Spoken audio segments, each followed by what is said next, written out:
Hi, everyone. Thanks so much for joining us today. We will get started in just a couple of minutes.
Welcome, everybody. My name is Martha Scarborough, and I am the Regional Resource Director from Georgia at Caron Treatment Centers. Thank you so much for taking the time to join us today for our webinar on the topic of marijuana and the developing adolescent brain. As a reminder, we're going to be conducting this session in webinar format, which means all participant microphones will be muted. We will not be able to see or hear you, but during the presentation, please feel free to utilize the Q&A or the chat features to answer or ask any questions. Depending on the volume of questions that we get, if we can't get to your question before the end of the hour, we will have someone from our team follow up with you directly. Today's presentation is eligible for 1 continuing education credit.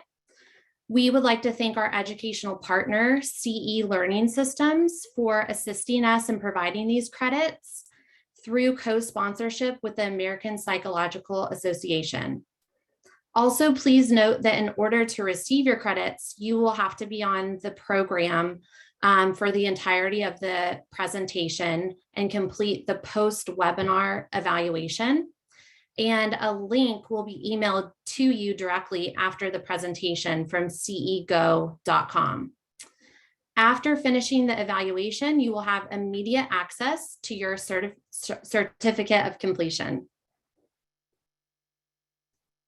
Today, I am excited to introduce our presenter, Kate Appleman. Kate is the Senior Director of Clinical Practice and Professional Development, with a major focus on improving programs that support Caron's clinical teams. Since 2013, Kate has been active in program development, supporting the development of evidence-based clinical programming for executives, healthcare professionals, attorneys, and those with an opioid addiction. Her areas of expertise include motivational interviewing, working with family systems impacted by addiction, relapse treatment and prevention, and men's addiction treatment and recovery. And prior to taking on this role in 2022, she was Senior Clinical Director of Men's Services, overseeing treatment programs and services and building a strong foundation for staff growth and development. And now I'm excited to hand over the presentation to Kate to get us started. Thanks so much, Kate. Thanks so much, Martha, and welcome, everyone.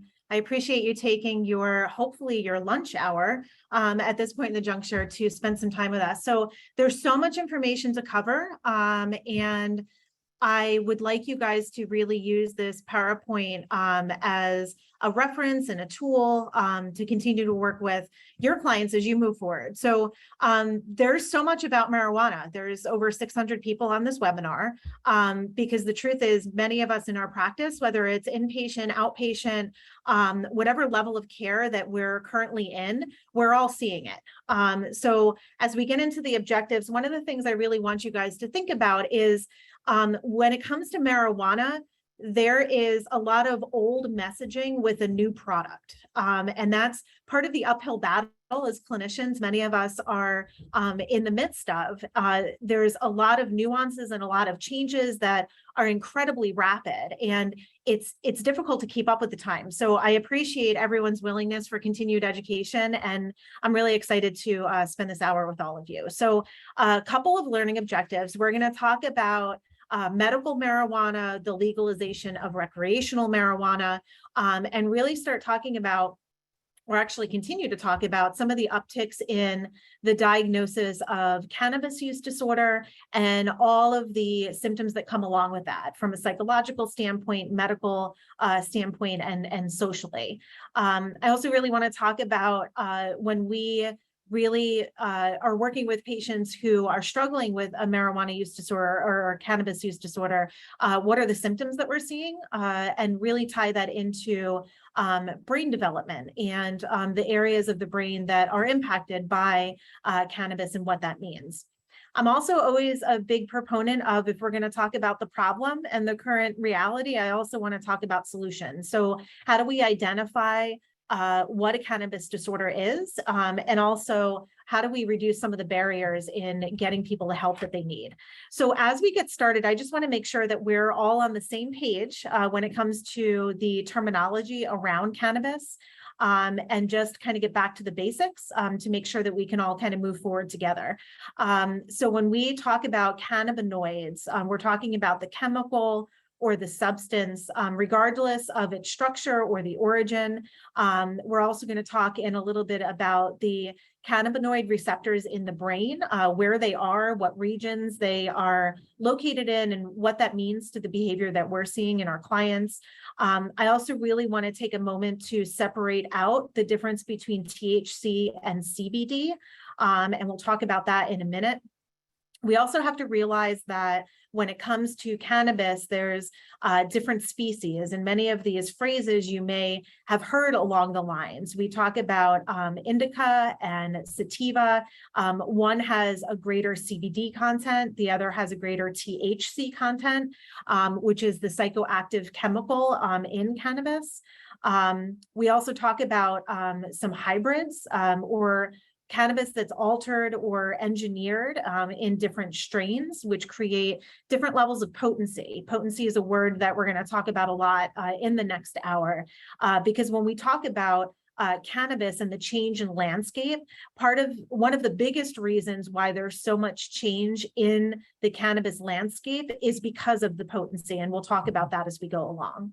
So CBD is one of the components of marijuana that is not mood or mind altering. So when we look at CBD, one of the things that we think about, and I don't know about all of you, but I see CBD everywhere. I see it sold at corner stores, in facial products, and it goes on and on and on. And when we look at CBD, there's some research that shows the efficacy of CBD when it comes to certain seizure disorders and issues.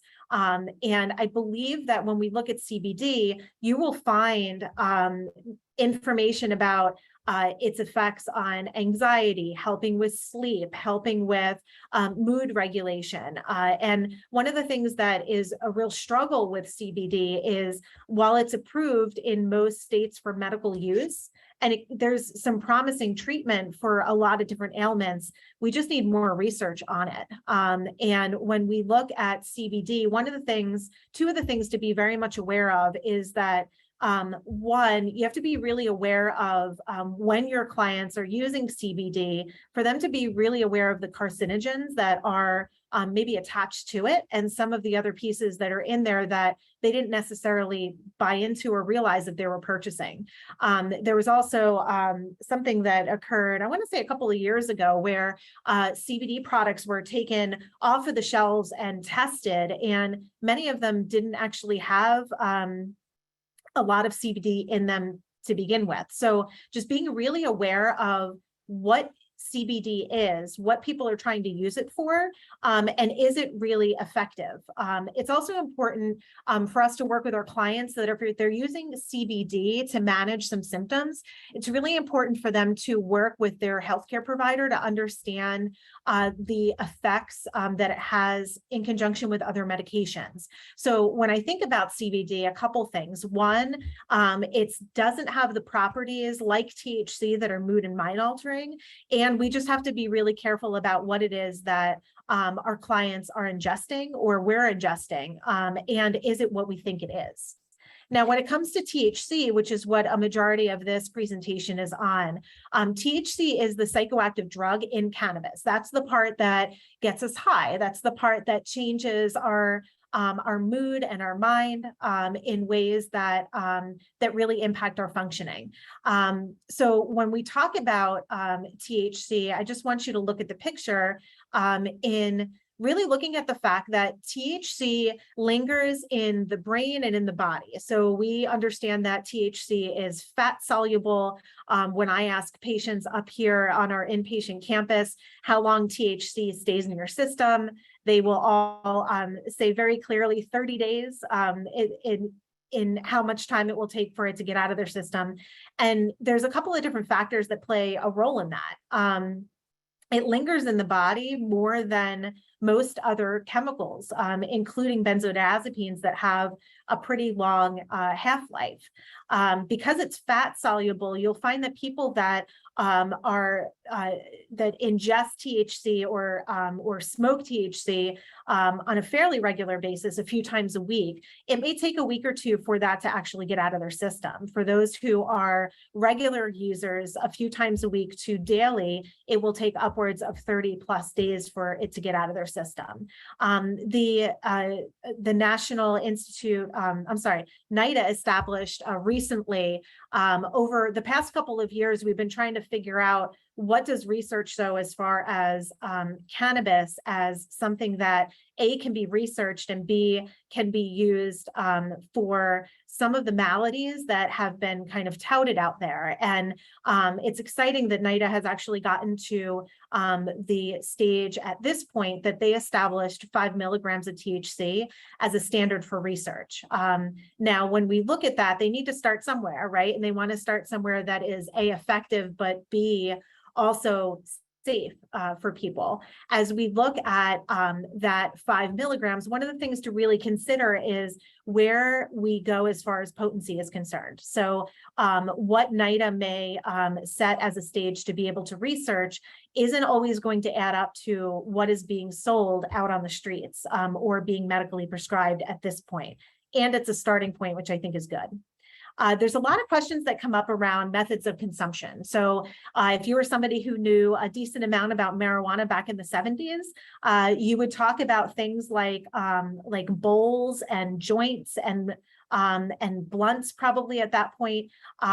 You would also talk about a difference in potency. So potency typically back in the 70s of marijuana was somewhere around 3%, give or take a percentage or two.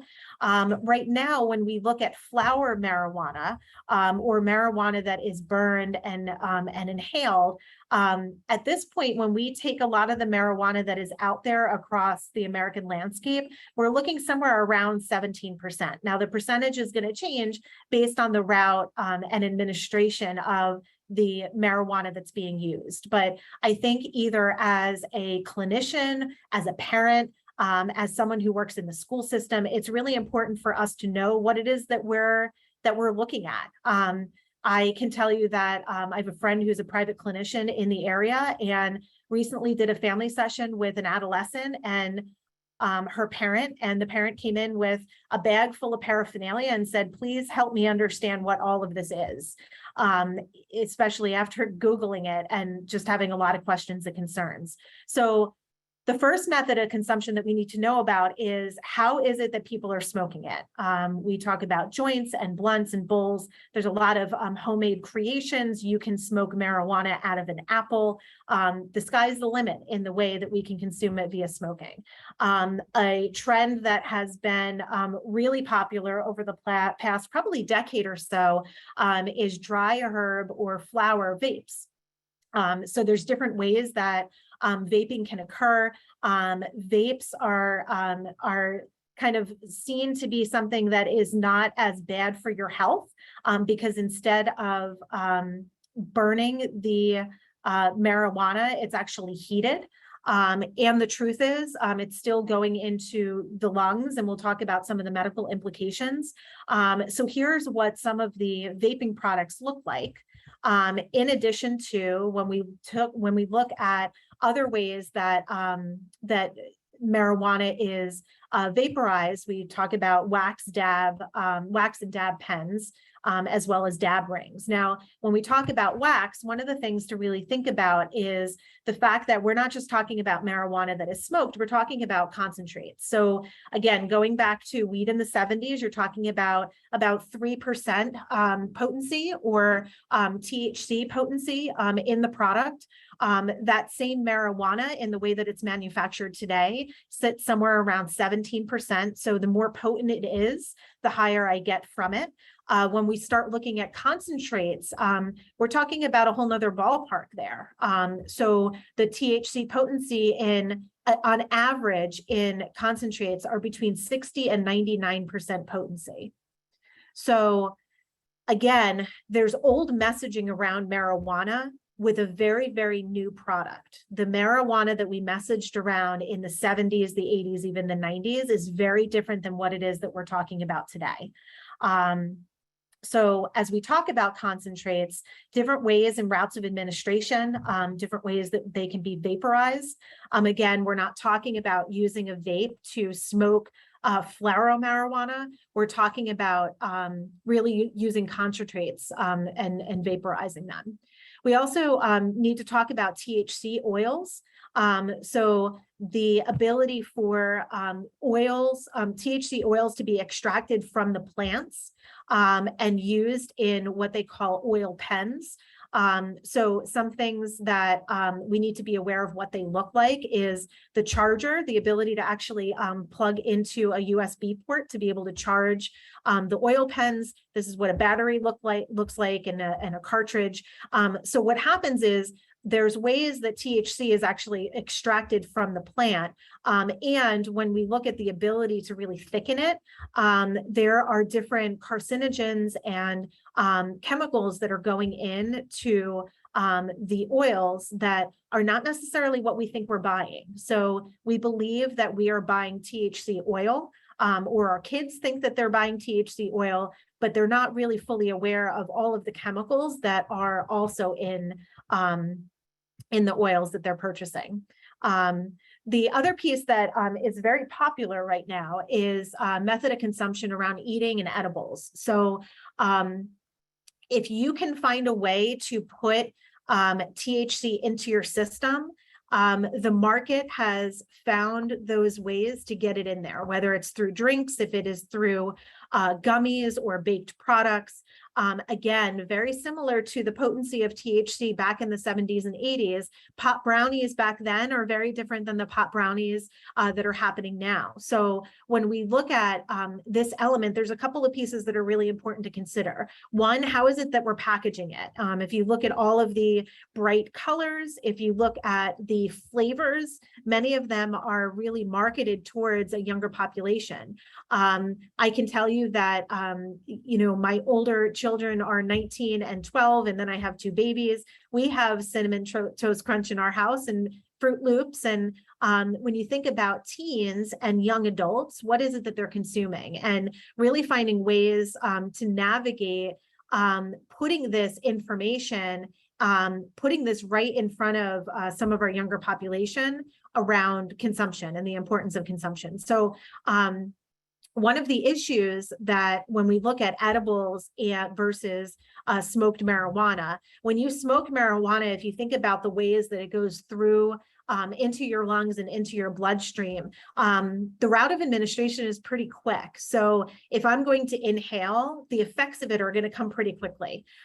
So if I need to increase or decrease the amount that I'm using, I have the feeling of the chemical in my body quickly enough to be able to gauge that.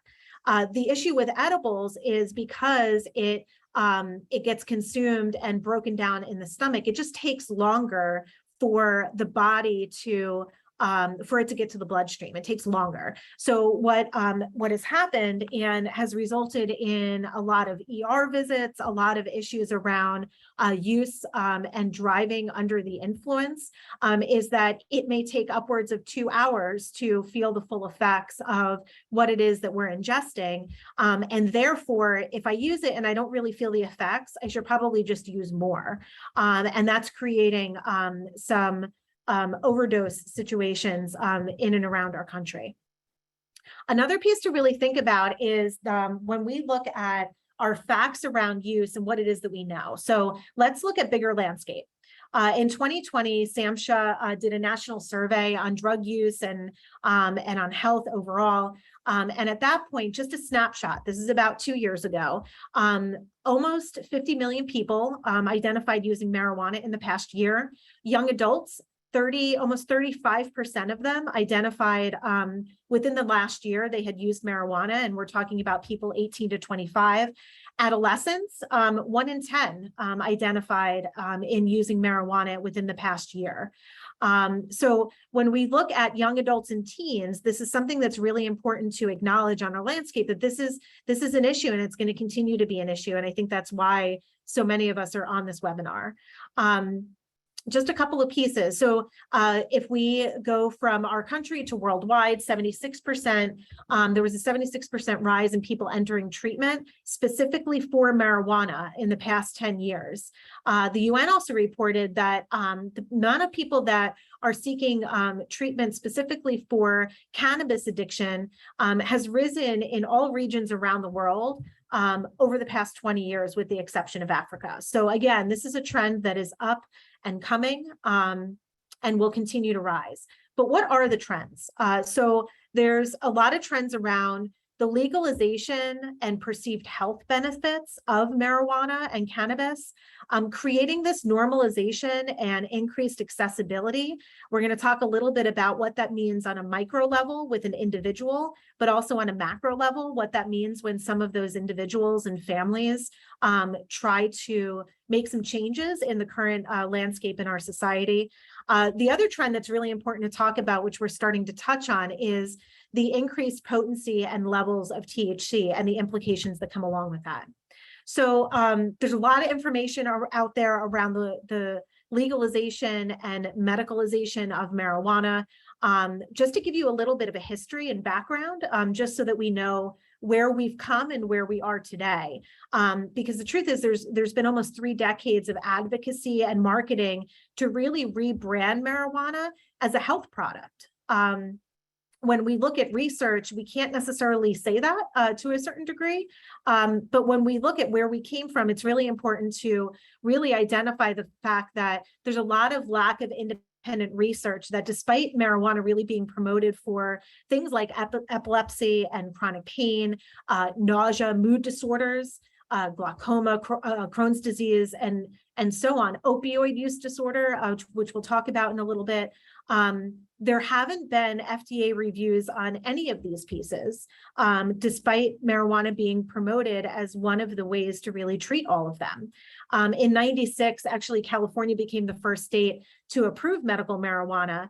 And when we look at the FDA and what it is that they're approving, I mentioned earlier that CBD really has been identified as one oral solution for some forms of epilepsy. CBD has been shown to be really effective when it comes to that. Again, CBD and THC are very different chemicals in cannabis. So when we look at CBD, there can be research is showing that it can absolutely help with some form of epilepsies and possibly other medical ailments. And it's also not mood and mind altering. So when we look at the importance of weighing out the pros and cons of some of the things that we're putting in our system to really help us, it's important to weigh those. And we'll talk about some of the cons that come along with marijuana as we go along. In 2021, there was a research poll.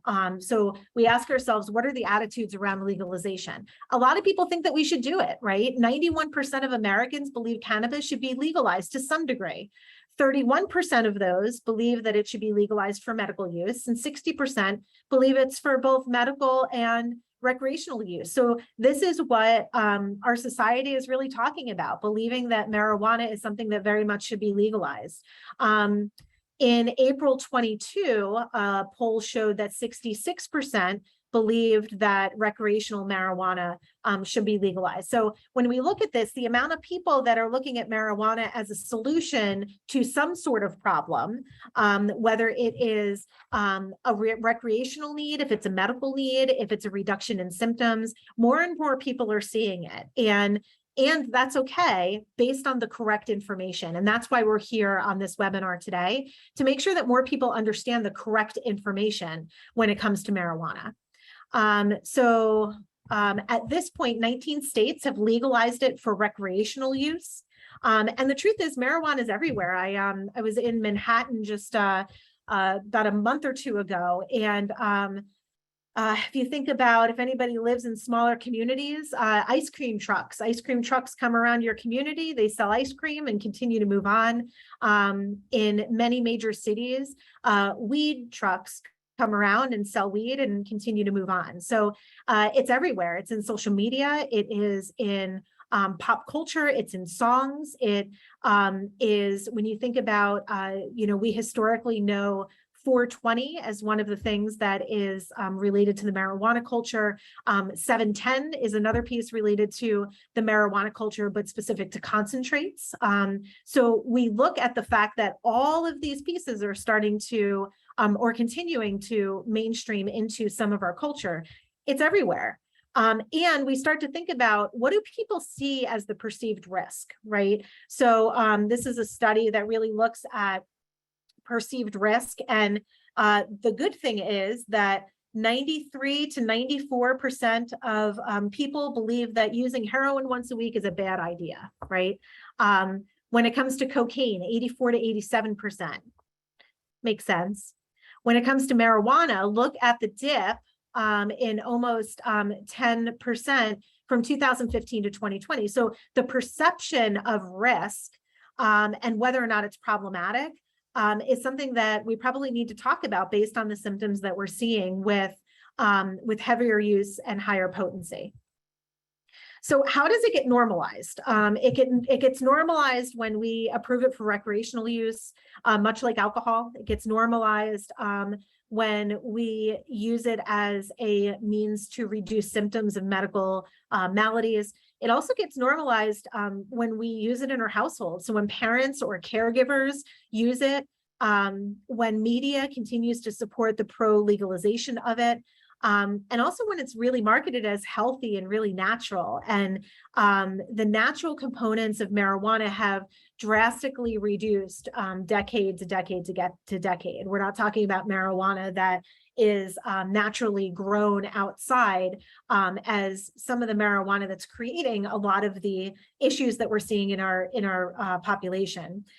There's also an ease of delivery. So if anybody works in a school system or works with adolescents, how many times do kids get caught with vapes in school? I can tell you that if someone lit up a joint in school, it'd be very difficult to hide that. But when it comes to edibles or vaping, it's really difficult to notice the signs and symptoms of it. Many vapes have either no smell at all, or a smell that can, smell like perfume or a fragrant lotion, that it's really difficult to really identify who it is that is using edibles and vaping. We also talk about the change, and I can go on and on about this piece around really looking at marijuana as essential during COVID. I think that there's a lot of standards that have decreased and changed and flexed as a result of COVID, because in the midst of the pandemic, I think many of us did the best we could with what we had. And as we return to normalcy, a lot of the ways that marijuana is used and the acceptability of it has really changed in the midst of it being legalized, and also really coming out of different levels and forms of isolation, and coming back into some semblance of normalcy. So while cannabis use has been more acceptable now than it ever has been, it's also been more dangerous now than it ever has been. So let's talk about potency. So this is from Smart Approaches to Marijuana. Again, 3% when we talk about what they quote as Woodstock weed, 3% potency, and potency of marijuana at this point has increased to an average of, I know I said 17% before, 17, 18, 23%, depending on what study you see. But then when we start looking at concentrates, we start looking at edibles and oils and dabs, and we start looking at some of those pieces, we're talking about an average potency from 55% to 95% and higher. So what it is that we're seeing is very, very different. And that's why many of us see different symptomatology that's occurring as a result of use. So just to give you a little bit of a visual picture, as far as potency, you have one 20-ounce cola versus how many cups of coffee? 33 16-ounce cappuccinos per day when it comes to a comparison to caffeine use. So let's talk about some of the effects, the psychological effects. So I know here on campus at Caron, we're seeing a significant rise in psychosis, and really looking at, we've always historically needed to look at chicken or egg. Are people with an underlying psychotic disorder using chemicals that are bringing that to fruition? Absolutely, that's been happening for years.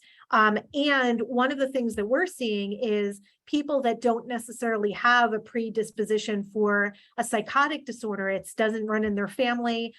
They don't have any necessary precursors to it. They're showing up with auditory and visual hallucinations and delusions, and just really a loss of reality is one of the things that we're seeing the more people are smoking marijuana more consistently. There's an increase in the development of generalized anxiety disorder that we're seeing, and just overall negative mental health. There was a study that was done that identified that marijuana actually makes every psychological malady worse, from anxiety to depression to schizophrenia, makes all of them worse, not better.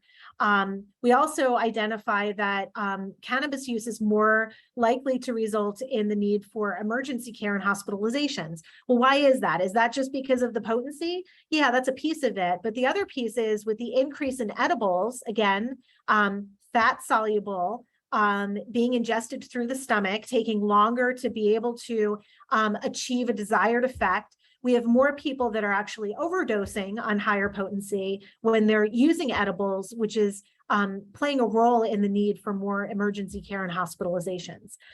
Physical effects we'll get into a little bit more. More injuries when people have more mood and mind altering effects from the chemical, respiratory problems. If you think about all of the issues with tobacco and nicotine over the years, many of those issues have not gone away. They've actually gotten worse with marijuana. So we're going to see more issues with respiratory and lung problems. We've actually here on campus seen more hyperemesis syndrome that really talks about severe intestinal distress, that when you stop using larger amounts of it, you start vomiting and you just can't stop. And you many times need hospital intervention. So we talk about the physical and the psychological effects, and the fact that the misconception over the years that marijuana is not addictive is a misconception at this time. Again, old messaging, new product. So research shows that about a third of users become addicted to it.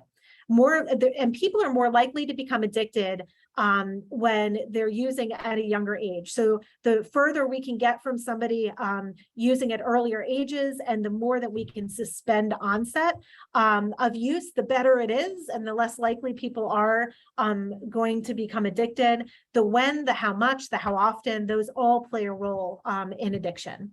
So let's talk about what addiction is, just a kind of a recap. The American Society of Addiction Medicine has three kind of bullet points when we talk about addiction. Has a great definition of addiction if you want to take a look at their website. Really what they talk about is the fact that there's a genetic component to it. It's a primary chronic disease, meaning that it is not secondary to something else, but that it's a disease in and of its own. And it plays a role in the brain reward system, motivation, memory, and we'll talk about that in a little bit.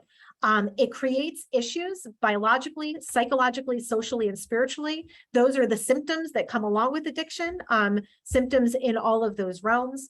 And it's reflected by the pathological pursuit to continue to do it. So in the addiction field, we use this phrase, continuing despite consequences, right? So it's this pathological, I feel good from it. I get relief as a result of it, and I continue to use it despite any consequences that come as a result of it. When we talk about vulnerability, there's two things that are really important. We talk about genetics and we talk about environment. So historically, we have really talked about this idea of, is it the environment? Is it the genes? And the truth is, it's both, right? We know that it's both. And there may be aspects that we can't control.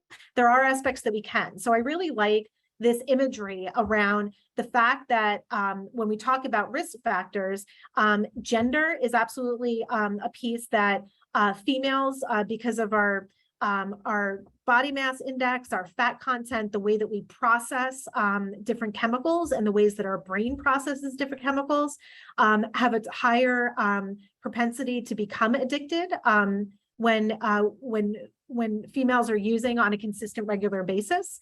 So something just to be aware of.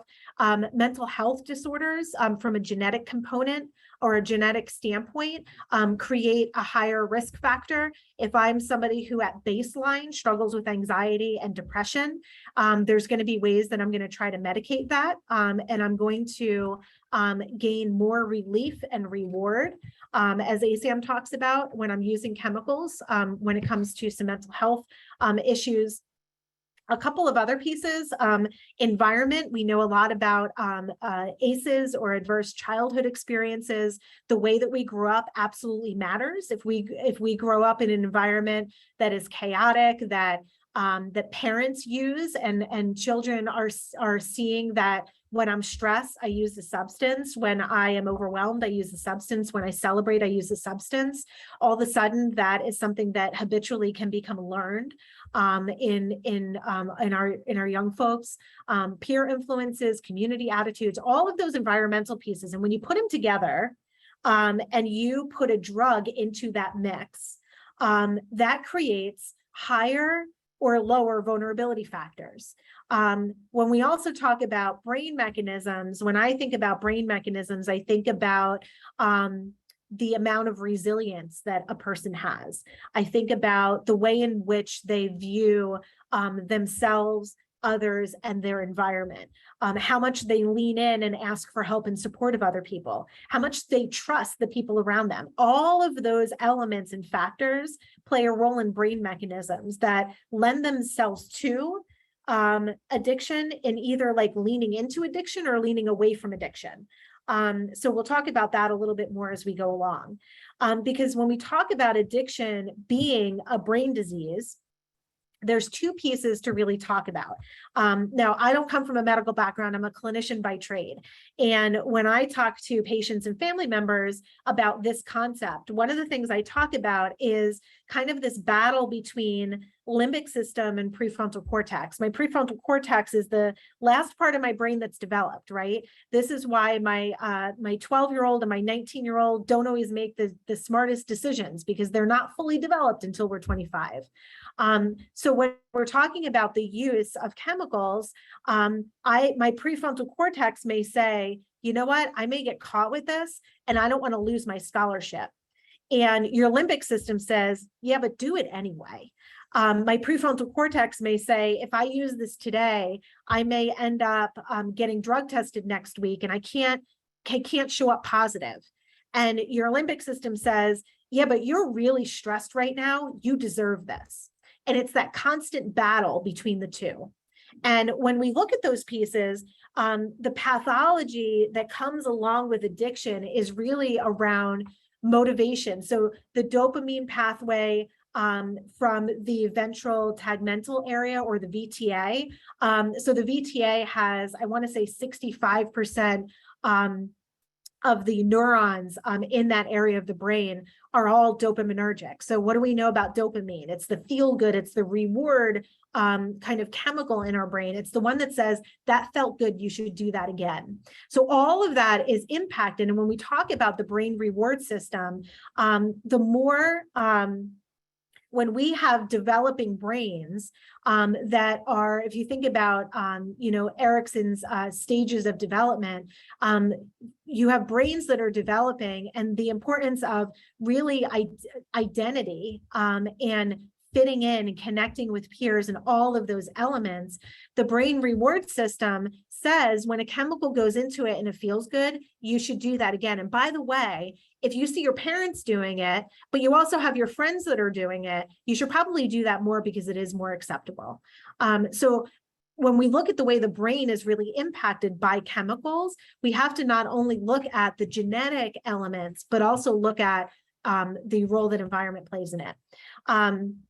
When we talk about this idea of choice, right? So I think that our society many times believes that addiction is this choice. And I think that when you get to a certain point that your prefrontal cortex is kind of offline, which is the brakes and the steering. It's the, hey, do a little bit more, do a little bit less. Hey, this is too much. You should be afraid. You should stop and maneuver and exit left when it comes to some of your behaviors.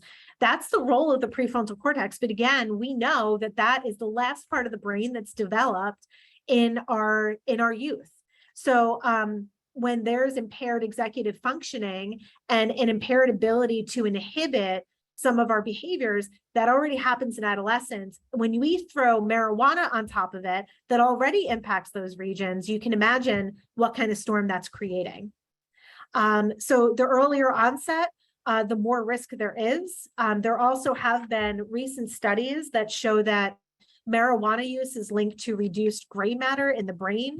So gray matter are those pieces that when we talk about the neuroplasticity of the brain and the ability for the brain to change and transform, to learn new things, marijuana is showing marijuana use is creating a reduction in gray matter. So one of the things that is really important to know and consider is that the longer we can suspend any use, or first use, the better. The better chance people have to not become addicted. So Delta-9 THC, there's a lot around out there around Delta-8, 9, and 10. So Delta-9 is the THC that's been studied for many years. It's the one that we know the most about, that has the highest amount of potency. If you are starting to hear things about Delta-8, just acknowledging that Delta-8 has the same components, but has less potency. So on average, if you look at the potency of Delta-9, Delta-8 has about half, a little bit more than half the potency, and Delta-10 is even less than that. So again, when we start to look at what research is showing, what symptoms are showing as a result of use, the strain and the types of THC are important for us to know. Just to talk a little bit more about the reward system. So again, we talked about prefrontal cortex, brakes and steering, all of your executive functioning. It's what sets us apart from all other mammals. It helps us with reasoning, decision-making, weighing pros and cons. And again, anybody out there that has teenagers, if they struggle with that, give them a little bit of grace because they don't have this part of their brain fully developed yet. Now, the limbic system and some of the related circuitry, there's a lot of different areas of the brain to really focus on. So in the bottom left corner, GABA, glutamate, dopamine are all neurochemicals that very much play a large role in addiction, and the chemicals that are impacted by cannabis use as one of the examples of addiction. You have the hippocampus. Your hippocampus is responsible for your memory. Your amygdala is responsible for, it's almost like the feeling center of your brain. And then when you start to talk about the VTA or the ventral tegmental area, that's that area of the brain that I talked about before, that a lot of the neurons are dopaminergic neurons. So this area kind of really gets lit up when there's something that goes into the system that says, wow, that was really good. It's the reward center. That was really good. Do that one again. That felt good. When use happens and cannabis goes into the system, the VTA lights up. The amygdala says, again, that felt really good. This is how I feel in the moment. I want to do that again. And the hippocampus comes into play and says, hey, you should remember this one. So the next time you get stressed and you use marijuana and you have that little bit of relief, remember that next time. The next time you had a crazy week at finals and you want to find a way to let loose and celebrate, remember that you did this. And this time there weren't consequences to it. So those are some of the pieces that we, again, when we talk about that battle between limbic system, hold on, let's weigh the pros and cons of it. And I'm sorry, the prefrontal cortex, hold on, weigh the pros and cons of it. And the limbic system, I want to feel good right now. That's the piece that very much gets lit up when it comes to cannabis use. When we look at the concentrations of cannabis receptors, think about people who are either A, under the influence of cannabis, or B, people who are in the early stages of withdrawal and in early recovery. Here are all the regions that are really impacted by cannabis use. So when you have somebody who,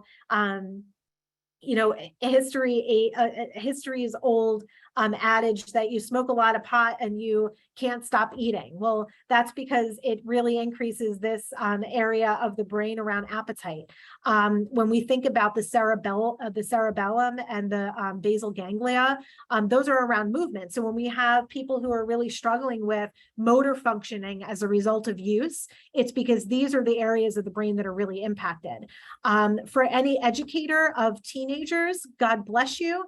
The impact of the hippocampus, that's really responsible for learning and memory, and the ability to help regulate stress and the ability to continue to learn and remember despite stress.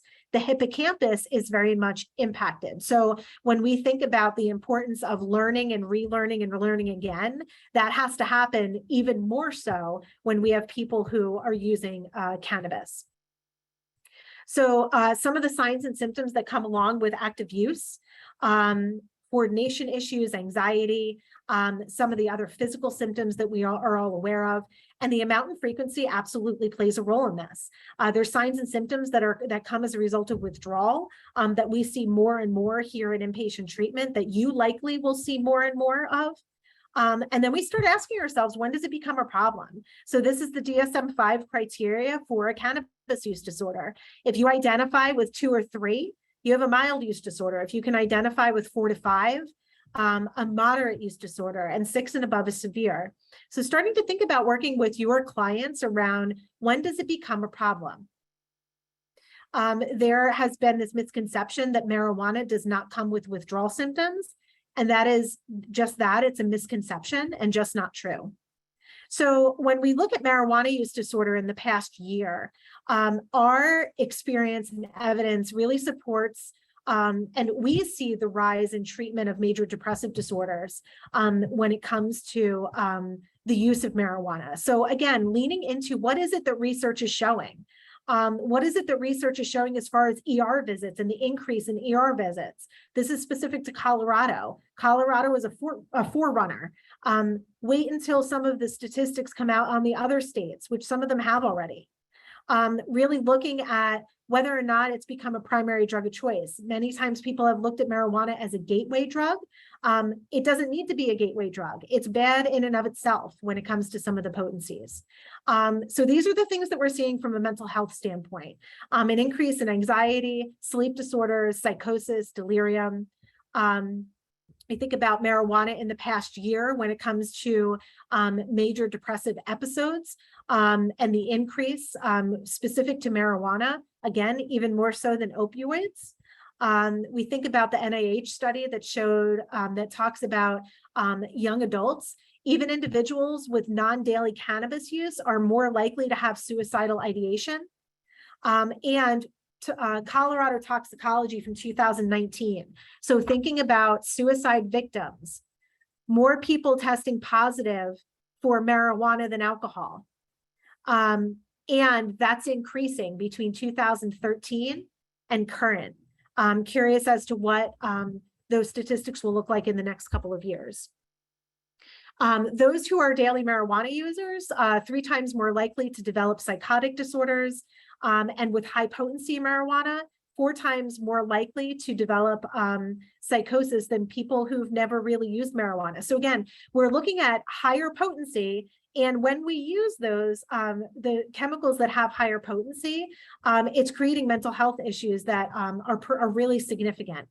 With regular marijuana use, we talked about this before when we talked about the different areas of the brain, impaired memory and learning difficulty, difficulty really getting up and moving and having energy with lassitude, and some other symptoms. So does frequency of use matter? It's a question that's asked frequently. It absolutely does. I think that at times we talk about people who have occasional use. If I use occasionally, what does that mean?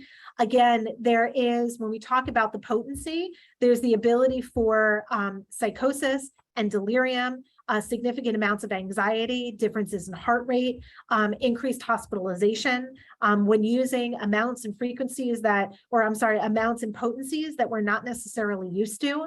So that's something that's really important. There's also, unfortunately, a trend in overdoses on fentanyl. It takes less than a pinky nail amount of fentanyl to create overdose and arrest. And fentanyl being mixed with marijuana is something that is increasing more and more. And that's when we start to think about, is medical marijuana better than getting things off the street? Not necessarily. Part of the issue is that when we look at different regulations, it's different across the different states. And when we look at illegal purchase, yes, it increases the risk of fentanyl poisoning, and really looking at some other chemicals that are coming in the mix.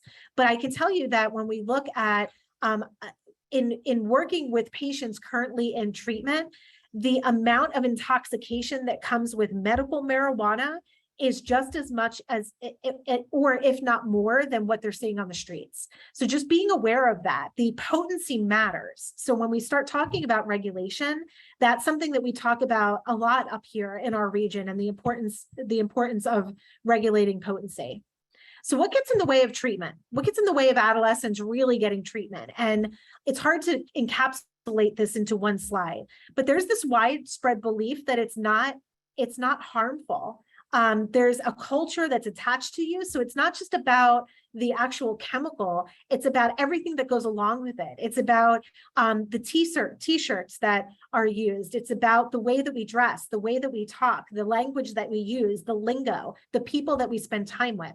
It's not just about the substance. So it's important to really know that as a parent, as a clinician, it's not just about the substance. It's much bigger than that.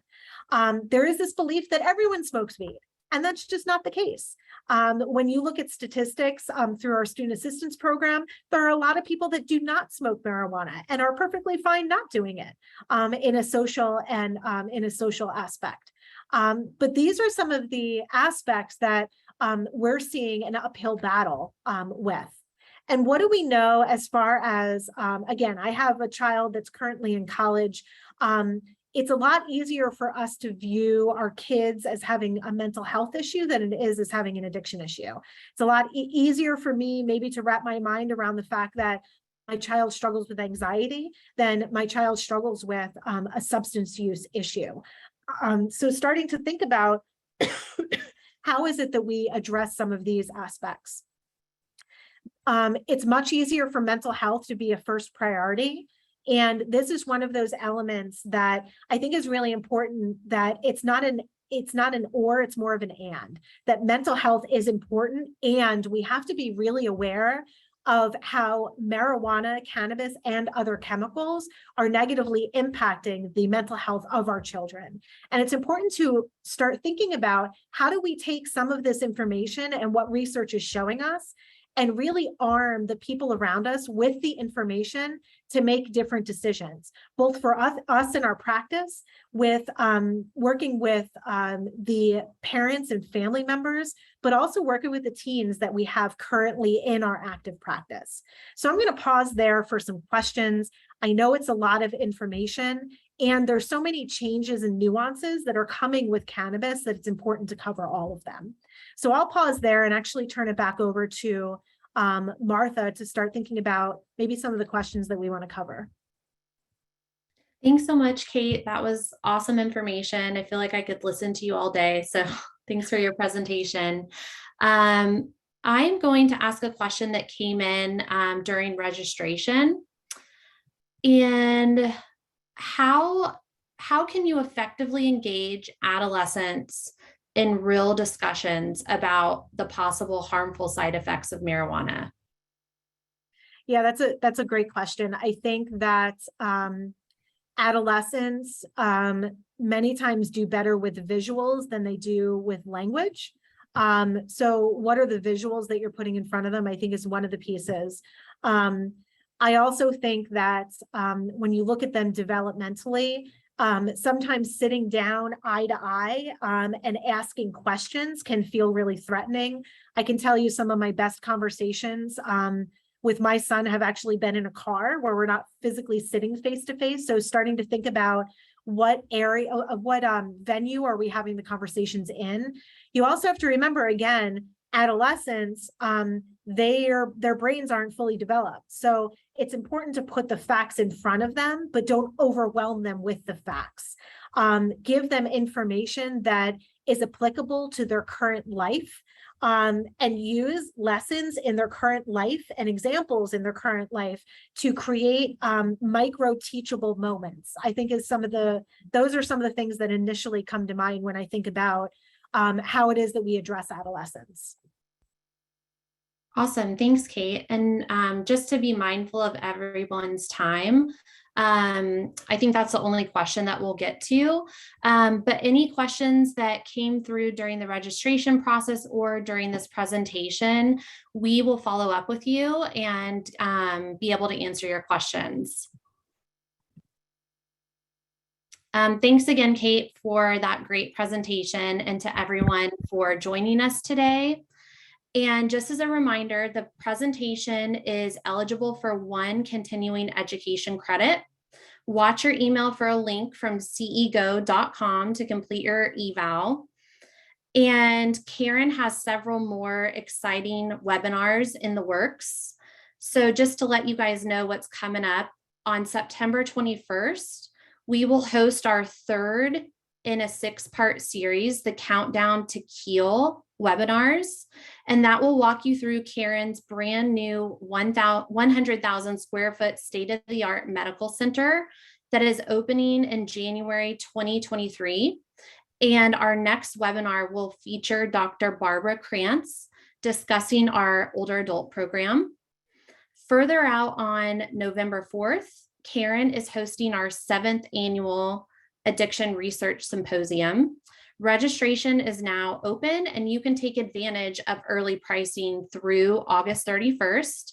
This event has been approved for AMA PRA Category 1 credits. Please visit us at caron.org/webinars for more information and to register. And also you can always check your email for more details. And in the meantime, please reach out to your local regional resource director anytime if you want additional information or resources in your area, or if you have any questions regarding an admission to any Caron programs. Thank you so much to everyone again for joining us, and we wish you a great afternoon and the rest of the week. Thank you.